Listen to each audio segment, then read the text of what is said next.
agents of the resistance. We must rise. We must resist.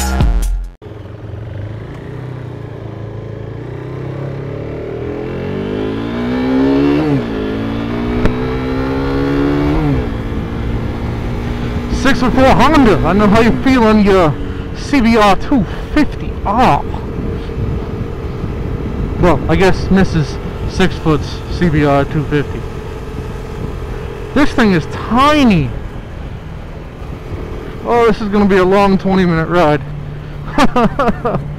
Oh, comfort. This bike is not for me.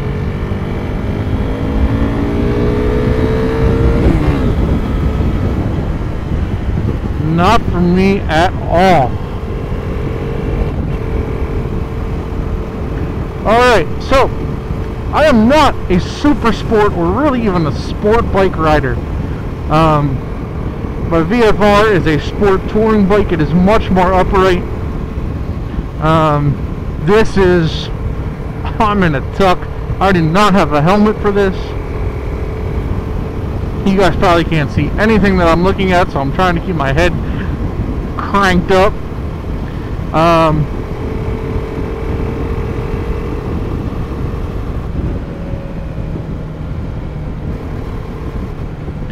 Now, this is very odd. Well, I guess I'm in miles per hour this time.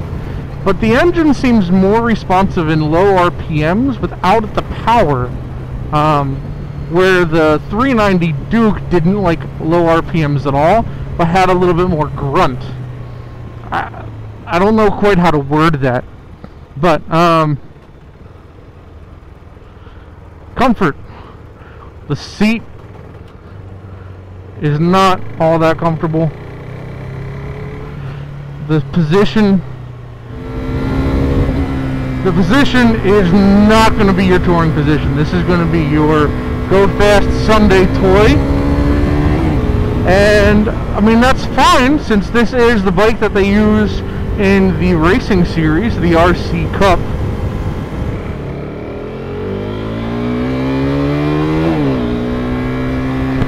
Controls. The controls are very sensitive. It's going to be that sport bike.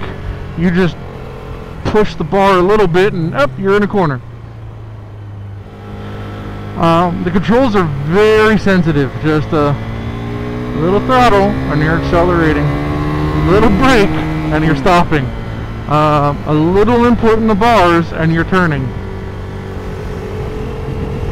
Makes it pretty confidence inspiring for a nimble bike. It's not, I feel like the 390 Duke was faster, but that's probably because of the seating position and the wind feel. Again, not much to really write home about in the technology department. You got ABS, no rider modes, nothing along those lines. The engine. It's definitely different than the engine of the 390 Duke, although it's the same engine. It just feels different. I'm not quite sure. I feel like it's not as quick revving.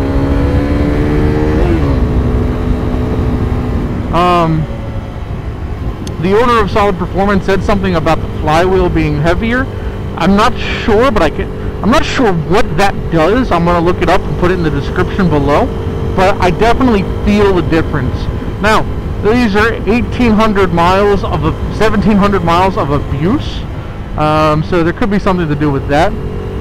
But it just doesn't feel the same.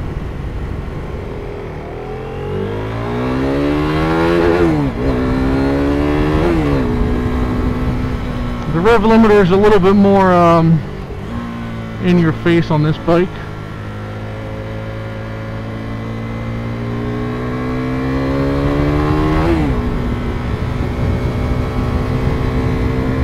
But the handling is very fluid. Everything but the bike itself is quick. Your turn in is quick. Your recovery from the turn is quick. Your throttle response and your braking response are quick. Just the bike itself doesn't feel fast. Although I really wish I was old enough or young enough to compete in the RC Cup Series.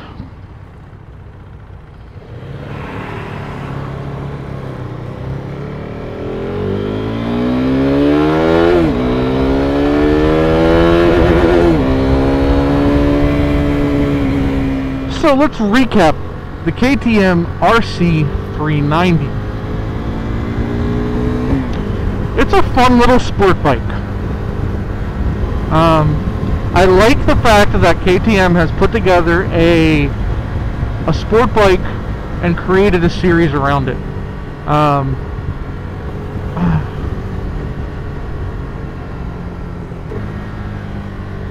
That's really cool that they've done that. And they've put together a nice little sport bike overall as well.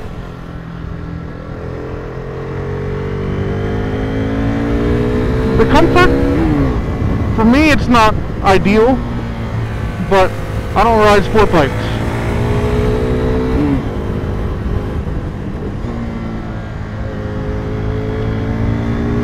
And truck.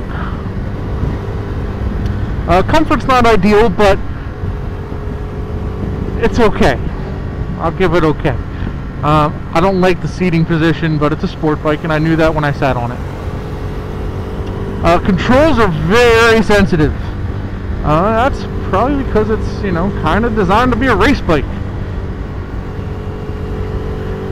Everything about the control input is quick. Give it a little gas, engine revs up. Hit the brakes, you slow down. Technology, ABS, that's about all you get. No rider modes, nice dash, big speedometer, little tack. Great big red light for when you need to shift. Engine.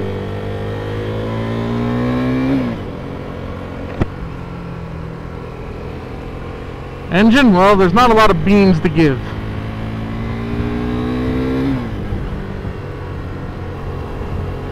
Not a lot whatsoever. I felt that the Duke 390 had better engine characteristics, but once you start to wring this thing's neck, it comes into play,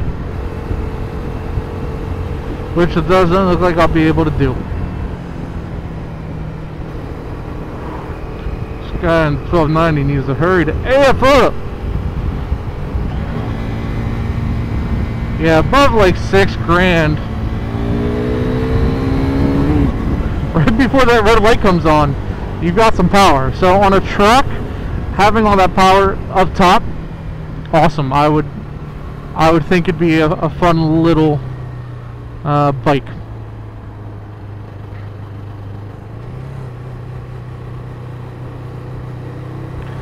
Handling, like I said in the control section, everything is very quick in the terms of controls, so that makes the handling quite superb.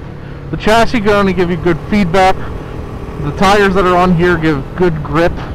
I like the bike overall. I think it's a solid bike. I don't know if I probably wouldn't buy one unless KTM was like, hey, we're going to give you a track toy. Unless someone was like, you need a track toy, this would be it, because it's not fast enough where I'm going to be doing a $180 on the main street. But it's technical enough to give me some good